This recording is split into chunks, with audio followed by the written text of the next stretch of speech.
नमस्कार सातारकर मित्रांनो, Nifty bank निफ्टीच्या options मध्ये ट्रेडिंग करत असताना सपोर्ट आणि रेजिस्टन्सच्या ज्या लेवल्स असतात ह्या खूप जास्त महत्त्वाच्या असतात। आता हे सपोर्ट आणि रेजिस्टन्सच्या लेवल प्लॉट करण्याच्या खूप साऱ्या मेथड्स आहेत, पण बरीच जण विचारतात की सर सपोर्ट आणि रेजिस्टन्सच्या लेवल प्लॉट करत असताना इझी मेथड कोणती आहे।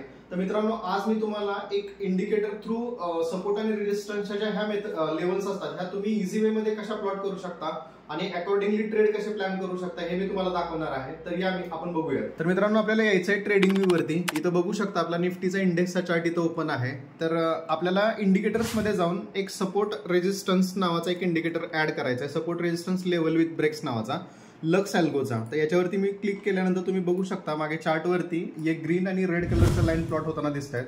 तर हेच सपोर्ट आणि रेजिस्टन्स आहेत। तुम्ही बघू शकता रेजिस्टन्सचा ब्रेक केल्यानंतर प्राइजेस वरती जाताना दिसत आहेत, सपोर्टचा ब्रेक केल्यानंतर प्राइजेस खाली जाताना दिसत आहेत। तर अकॉर्डिंगली या इंडिकेटरचा वापर करून तुम्ही खूप चांगले ट्रेड प्लॅन करू शकता। मित्रांनो, अशाच टेक्निकल आणि ट्रेडिंग रिलेटेड व्हिडिओज बघण्यासाठी आपल्या पेजला फॉलो करा आणि व्हिडिओ जास्तीत जास्त शेअर करा। थँक्यू।